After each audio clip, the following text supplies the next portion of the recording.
Welcome to Halls on Film. I'm Sheldon Hall. And I'm Christopher Hall. And today we're going to be talking about two films. The Shepherd of the Hills, directed by Henry Hathaway and starring John Wayne. And Karel Zemans' 1955 feature film, The Journey to the Beginning of Time.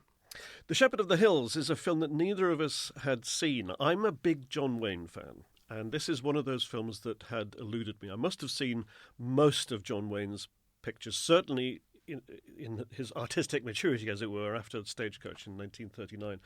But this one I'd avoided, even though it's been on television many a time. It's an unusual film for Wayne, and indeed for the director Henry Hathaway. Made in 1941 for Paramount Pictures. It's adapted from a novel which had been itself adapted for a previous film in the silent era. And it's generally referred to as a Western, but we put a question mark over that. The plot involves a stranger who arrives in a mountain area in the Ozarks and takes charge of, buys the rights to a property called Monin Meadow. And this was in the family of the character played by John Wayne. But John Wayne is not really the central character here. The stranger who buys the property is Harry Carey. Here in late middle age, once the star of silent westerns and frequently associated with the director John Ford. Carey's character, we learn, had previously owned the property and has now returned to it. And as far as young Matt, the John Wayne character, knows, it belongs to his family. His father walked out of the family some years ago when he was a child, too long ago for him to remember, and he has a kind of lifelong quest to avenge himself and his father for having abandoned the family. And it turns out, of course, that Carey is indeed the long-lost father, come to reclaim the family property. We maybe should have put a spoiler alert at the start. Yes, maybe we should have done. Go on. In some ways, you can't avoid talking about that because it is revealed fairly early on. Let's move on to talk about the film. One of the points that I wanted to make about this film is anticipated in the one of the extras on the Blu-ray. The film, which is released, I should say, by Indicator, includes a short interview with Bertrand Tavernier, the French filmmaker and critic, who is a great admirer of the film. And virtually the first thing Tavernier says is what I was about to say, which is that it's not really a Western, it's instead a rural drama. I would say rural melodrama, but, why split hairs? And Tavernier makes the point that, of course, Westerns are rural dramas, but they're a particular kind of rural drama. And this, in outline, seems like a Western, which is why it's usually categorized as such. So, a stranger comes to, rides into or walks into, in this case, a remote area of a remote mountain area. There's a dispute over property, a ranch, a meadow, a house, whatever. There are guns. Scenes involving gunplay, a gunfight at one point. There is the iconography of the Western in the form of the broad-brimmed hats and the mountain setting. But tonally, it doesn't feel like a Western, and it doesn't take the kind of standard direction a Western would do with this. The gunplay is sort of a last-minute thing, really. It's not absolutely clear when it's set. There are references to telephones, which suggests that it's actually contemporary with the film, or at least earlier in the 20th century, but not in the late 19th century, which is typically the setting for Westerns. And this kind of centrality to the Western of themes like law and order, or overcoming the wilderness, or settling the prairies, or all of those sort of traditional conflicts are not really germane to this. It's a family conflict that's involving here, and that's more properly the realm of the drama, and the rural setting is, I think, crucial to it. I mean, it's necessarily the setting is absolutely integral to the story, but it's not really a Western setting. No, it isn't. First of all, talking about the time frame, I love the confusion of the time frame and not really knowing what that was, because obviously there's one of them talks about, have you ever used a telephone in the big city, and then they're all the entire town or village or hamlet or whatever it is amazed that this stranger is going to write a check. Yes. And he explains what a check is. And the other thing which I thought was quite pointed was when he does write a check to the storekeeper for $100, and the storekeeper is trying to find $100. As he's counting it out, he finds a Confederate note, and then goes, "Oh, Confederate," puts it back in his pocket. So when is this set? Just after, because obviously so many westerns were because of the confusion and people lying about their past and all that kind of stuff. So that was, I kind of enjoyed that. Yeah, of course, the Civil War rivalries continue long after the war itself. They still do today. So it's not necessarily a clue to the setting, but to the period setting, but certainly a clue to the geographical setting. Yeah, and so the time period was very interesting to figure that out, because there weren't any motor cars in it. Everything was horse-drawn. And then you have all the folklore elements, which were very knowing almost nothing about that area, about that time period. It's difficult to know whether the folklore was actually true, whether it's in the book, whether it was just made up just to make them feel like they would believe in all of the superstitions, which is one of the undercurrents of the film, is the superstition in the supernatural, which goes throughout. And he actually breaks that, Harry Carey, through science repeatedly until I wrote down, he's resurrected another person. Because there are a lot of resurrections in this, which you become very aware, it's a parable, which again was part of the enjoyment of it, because I didn't know where it was going to go. No. And you're absolutely right. I imagined it was going to be a John Wayne film.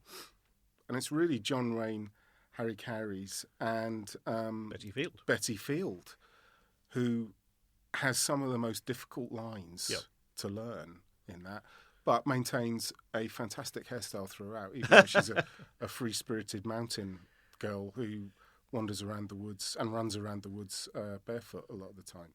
That three-header is a very interesting part of it, which was enjoyable because you didn't really know where it was going to... Well, you knew where certain bits were going to end up, but you didn't really know where the different characters were going to end up within this. It's not a love triangle, but it's a triangle of interest and not opposing worldviews, but worldviews which are colliding because of whenever it is set. It's a transitioning from the old world to the new world, and he brings science in. He sends a blind woman away to the city to have an operation, and she is cured. And there's a little girl that he resurrects from TB or whooping cough at the beginning or something. Also, it's a stunning transfer. Beautiful Technicolor print or source material, whatever it was, that's been used for this. Yes, absolutely gorgeous.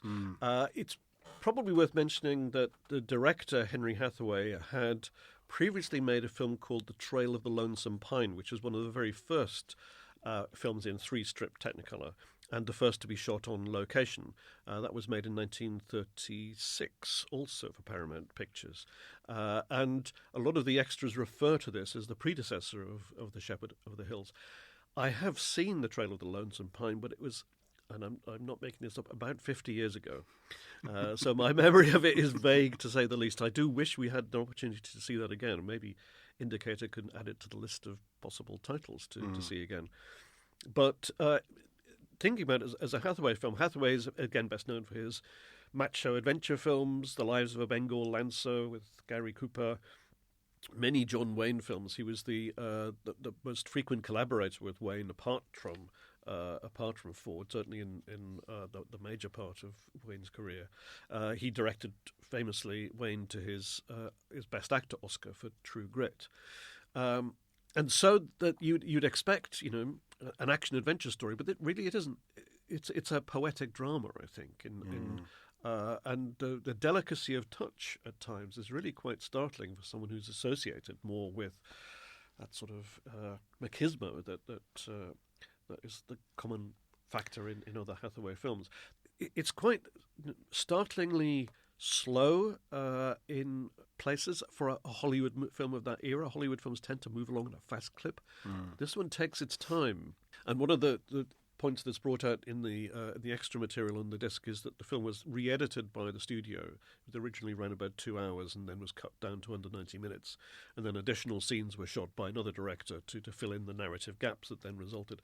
I have to say that did not leap out at me as I was watching the film. It did not appear to be a film that had been rendered incoherent by post-production tinkering. No. And the pacing of it is very deliberate, and gives you time to absorb the scenes. So you have long takes, intimate scenes between characters rather than fast action. Yeah, it's got a lot in common with a lot of those early Technicolor films because the cameras were beasts. Yep. So they couldn't move the camera around much. So you will get one scene, one shot. Yeah.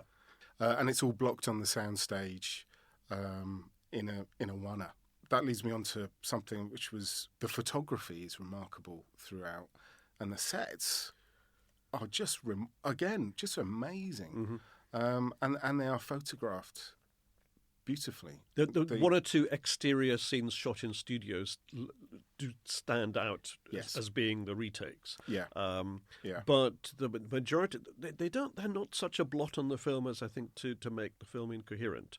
There are some beautiful scenes involving the play of light. The startling scene for that is when Mark Lawrence, who's playing very atypically, a young man with who's suffered brain damage because of an accident, and is seen kind of trying to touch the rays of light that are coming through a hole in the wall, and it's just an extraordinary image, and really, it draws your attention to the quality of the presentation in Technicolor, but also just to the kind of metaphysical quality of the drama in places. It reminded me. I mean, looking back, at the time when I was watching it, I was thinking, "Wow, they're letting this play for a long time." Just watching him play with the light, they're obviously enjoying the image. His portrayal of Pete was quite remarkable. I thought it was very sensitive. Yes. Yeah, it wasn't. Mark Lawrence is more usually seen as a villain in thrillers, and it wasn't played for laughs or done in a derogatory. Not at all. That's Pete. He ain't right. I think one of the characters said, and just tapped their head. Also worth mentioning Beulah Bondi as the mother figure who plays a really malignant old woman. Not exactly a villain, because the film doesn't divide its characters into simplistic good and bad, hero and villain stereotypes, but someone who is certainly takes an antagonistic role in the course of the narrative. There's an extraordinary scene, which you can't talk about in too much detail, where she essentially has a kind of funeral ceremony for someone, which involves a kind of ritual. Yeah, it's witch adjacent. Yes, I was trying to think of it's part of the folklore. The Devil Rides Out. They're very much in the it's the folklore is embedded all the way through it. I mean, even to the point of they throw salt over their left shoulder, and it's just part of it. But you're absolutely right. I mean, there's the scene which was the standout scene for her was where at one point her husband stands up, tells her the truth about what he thinks about her, and in that he says, "You with your sermon of hate." Mm-hmm. She says another line, and he just sits back down to being a cowed husband again, and they get on with it as if nothing was ever said. Yes, I was like, wow. Yeah. The staging of it, the interplay between the characters, his words. It was she is a presence throughout that film.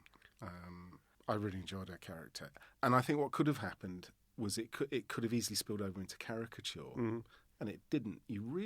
There was a lot of humanity in her performance, and because she was holding the family together and holding the ranch together, you really felt, oh no, she's had to adopt that persona because she's the one who is in charge and has to keep it all together. Yeah. So you felt that for her as well. It wasn't a pure she's the antagonist, let's hate her. You felt some kind of compassion for her, I thought. Mm-hmm. What was very interesting, she doesn't get a redemption in it, because when her sister or a cousin, her sister, her sight is brought back, you think that she's about to get a redemption, but she doesn't. Yeah, she doesn't embrace that. She is where she is, and that was a really good part of the story. It was like, no, it's not that simple. We're not going to give you everything. Uh-huh. Shall we move on to talking about? Can I just talk about the fight? By all means. Oh, sure. Harry Carey becomes a shepherd, has a flock of sheep. He takes them to market, and Pete, the young man with brain damage, is looking after them. And the John Wayne character and one of his cousins get into a fight. They destroy a lot of other people's property while they're fighting. And I was reminded of Donovan's Reef. So they're fighting. They knock over the stockade. Sheep begin to escape. They knock over Betty Field's wagon. A wheel comes off it. She's got lots of flour off it because she lives in a mill. This brutal fight, which looks as though it's going to end with one of them getting very seriously injured, if not killed, ends with almost a Donovan's Reef style flourish, where she just knocks off John Wayne with a bag of flour. So it has a comedy ending, and it's almost the one bit of lightness in the film. Uh-huh. The film ends again. Beautiful shot with the sheep in the field and the sun setting, and what can only be described as a godlight illuminating the sheep. So it was pretty. They didn't. Old Henry, he didn't back away from his biblical allegories. No. Throughout the film, that was a bit forced for me. That final shot. It's a bit too heavenly choirish in visual terms. And you do see that in a lot of films about kind of spiritual redemption of the period. But for the most part, the film kind of sustains this. It's not anything like a documentary quality at all, but it has a kind of a reality to it that benefits a great deal from the location shooting and from the rejection of generic tropes. Although they didn't actually shoot where it's set, did they? They shot it. It was set in the Ozarks, but they shot it in California. Right. That takes us to the next film, Karel Zemans, The Journey to the Beginning of Time, 1955, Czech film. I really, really, really like this film because of many reasons, because it's got dinosaurs in it, because of the joy of filmmaking that's inherent in the film, because of its simplicity. 4 boys, the youngest of whom wants to go and see a trilobite that isn't dead. So they just go, we'll go on the boat and we'll just travel back to the Silurian era, and we'll see what eras we can go to. And they just go on a river. And it's never explained whether it's fantasy or it's real, which, again, I really enjoyed. It's almost like a Calvin and Hobbes moment there, where you just think, it doesn't matter if it's real or fantasy. It's just boys being boys. It's a remarkable technical feat from the era because it uses lots of special effects techniques like matte paintings, cycloramas, hand puppets, animatronic puppets, stop motion, in loads of different ways, and a great second run edition, I think, as well, with a very, very good interview on the disc and a really good leaflet. What were your thoughts? Because you haven't seen this before. No, I knew very little about it. I'd seen a couple of Zemans' earlier films, but a long, long time ago. I told you I rewatched The Invention of Destruction as a kind of accompaniment to this, just to remind myself of Zemans' work. A very distinctive filmmaker in the fantasy field. No one made films quite like his. And, of course, I couldn't help comparing his work to the kind of films that were made in Hollywood or in Hollywood conventions that were quite different from this. So the Ray Harryhausen type of adventure, fantasy adventure, science fiction adventure involving stop-motion dinosaurs and other creatures is a world away, no pun intended, from this particular film and its approach. As John Stevenson, the interviewee on the disc that you mentioned, points out, it's much more a kind of ethnographic approach to filming non-existent creatures and to recreating not just one world but different worlds as the boys journey down the river. There's a kind of quasi-scientific interest in the creatures rather than seeing them simply as monsters. There is an interest in them as beings and as animals rather than as antagonists in a drama. And what the film does is in some ways take the melodrama out of dinosaurs, in that it's a very kind of open film in that it doesn't create a narrative situation that needs to be resolved. In some ways it can go on forever, and the boys get to a point where not entirely sure where they're going to go next, because it's like they've got as far back at the beginnings of time as they could go. So what's going to happen next? Are they going to get back on their raft now and travel back the direction that they've come, or is something else going to happen? But those are kinds of literal-minded questions that really only occur after the fact, and the film has no purpose in answering. No, it's not interested, is it? It's just an adventure. And you're absolutely right, there's a lot of compassion for nature in that they just observe it. The humans aren't prey, as they are in the numerous dinosaur films that we've had since Jurassic Park. And they're not monsters. They're just animals who are, for the most part, they'll watch the boys drift by on their boat, but they're sort of indifferent. One of the older boys is very interested in the scientific method and keeps the logbook. In some ways, that becomes almost the only plot point when they lose the logbook. Yeah. And the younger boy, who's annoying the three older boys, and their relationships are never defined as well, so we don't know if there's any brothers involved or anything like that. Finds the logbook, meets a salamander, and he has previously been annoying the older boys. And by returning the logbook, he's redeemed, and they're very happy.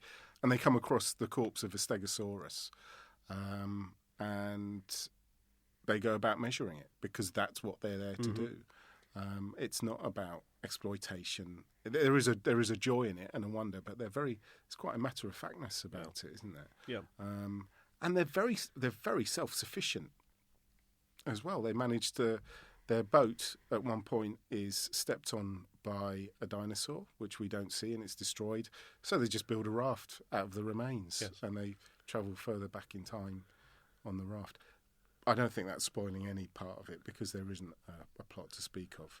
Obviously, his later films, and you mentioned Invention for Destruction, very influential on Terry Gilliam and Wes Anderson as well, and Schwankmeyer.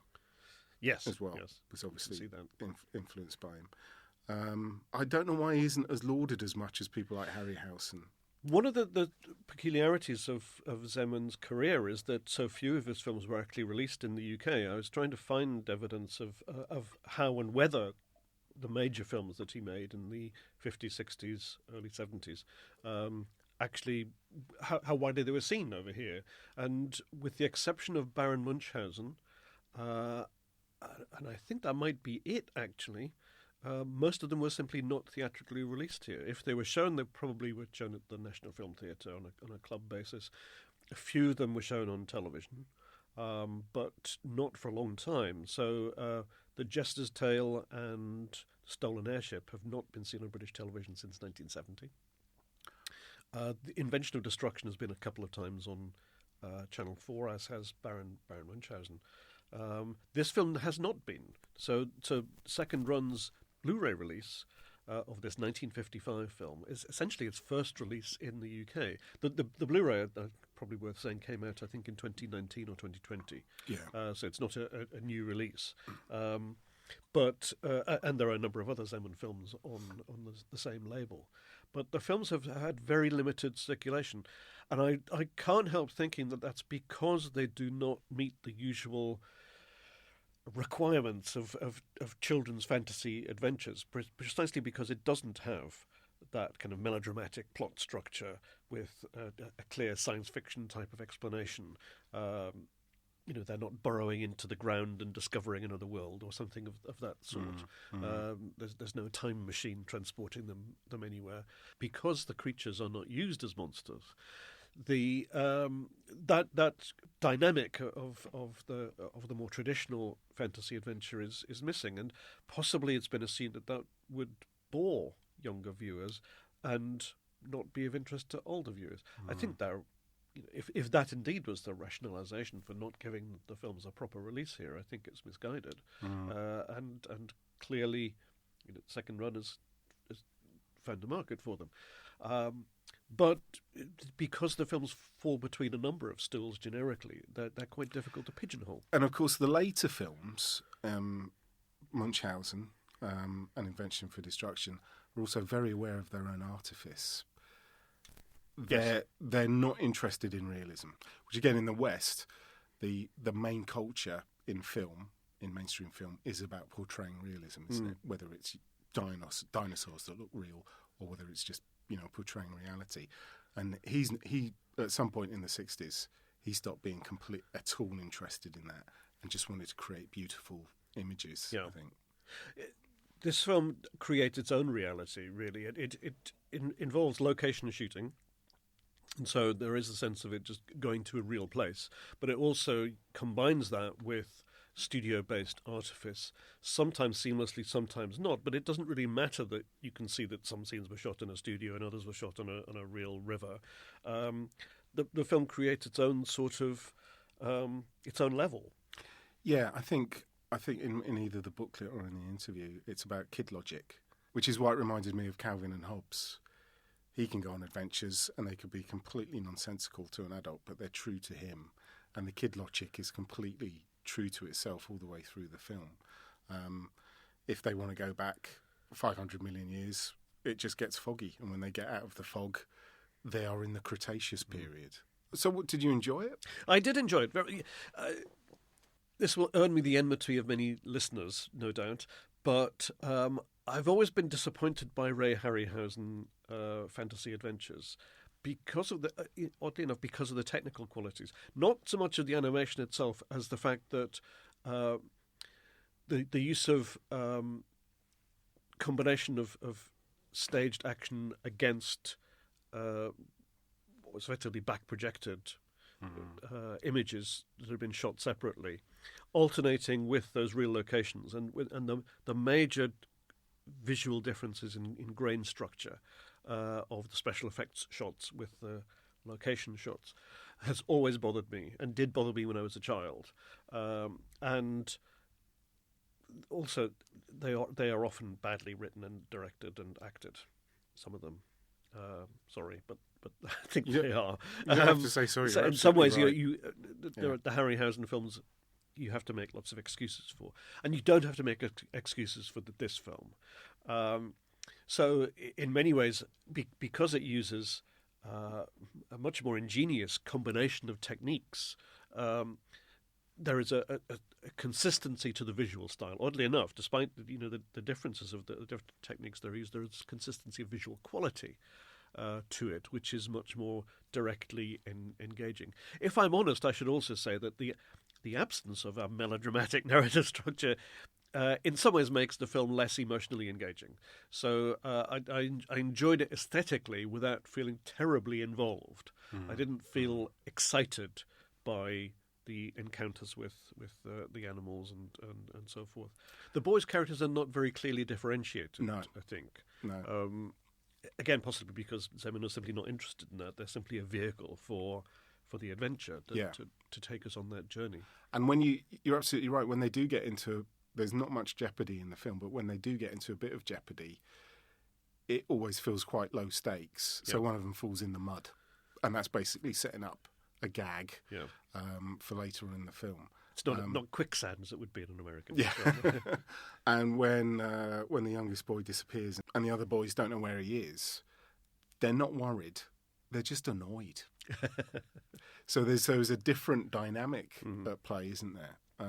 It's got a very leisurely pace to it, which is, on the one hand, a pleasant alternative to the more fast-paced American movies that we're used to in this genre. At the same time, it doesn't really get you going in the way that the more traditional film will. So it was a very pleasant experience. Yeah. And certainly I would like to see more of Zemans films, but I think you're probably more into it than I am. Possibly, yeah. I probably just like dinosaurs more. Yeah. Next time on Halls on Film, we hope to discuss A Day at the Beach, which is not quite directed by Roman Polanski, but involves him. And we're also hoping to review The Fifth Horseman is Fear, which is a Czech film by Zbigniew Brunik. Until then, I've been Sheldon Hall. And I've been Christopher Hall. Thank you very much for listening. Thank you.